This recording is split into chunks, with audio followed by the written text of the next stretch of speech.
රාජමැදුරේ ආලෝකය දිනෙන් දිනට වැඩි වෙනවා.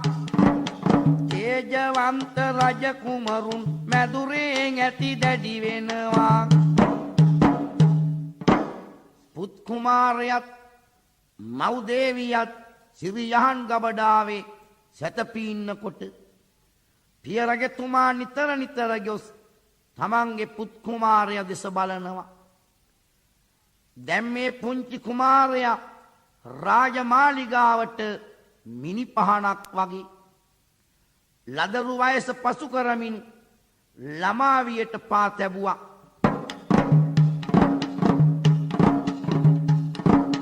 ගුරුවරයෙක් ළඟට ගොසින් ශිල්ප සතර නිපුණ වෙන්නේ.